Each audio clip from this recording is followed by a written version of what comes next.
Ako si Mike Villanueva. Katulad nyo, isa lang rin akong hamang na estudyante. Pero may katangian akong iba sa lahat. Saan kayo pupunta? Dahil madalas akong mambulas. Ano yung pera mo? Ano yung pera mo? Saan kayo?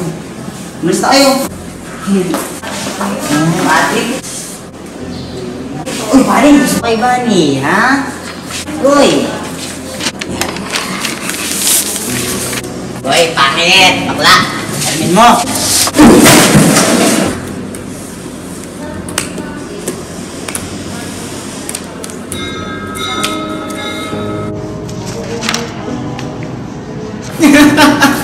Yan, nabasa niya na!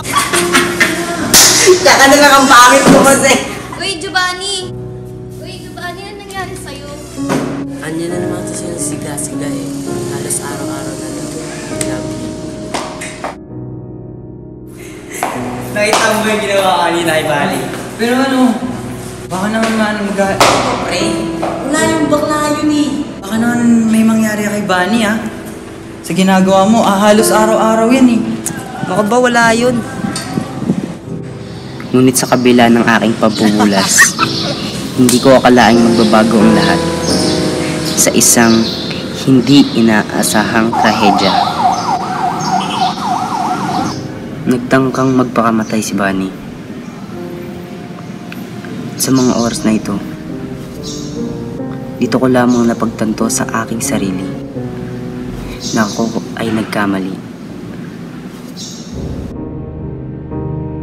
Umising ka! Papakamatay ka! Oo na nga dyan. Di mo ako naintindihan. Tulad mo, lagi rin akong nabubuli. Kaya ginawa ko lang naman ang lahat ng ito eh. Kasi nasaktan din ako noon. Pasensya ka na.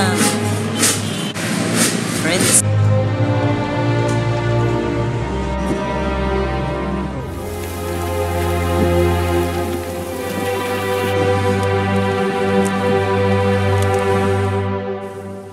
Sa buhay natin, lahat tayo may chance ang magbago. Hintayin pa ba natin may masaktan at mawala? Ngayon pa lang, umpisa na natin ang pagmamahalan. At lalo na, ang kapayapaan para sa isa't isa.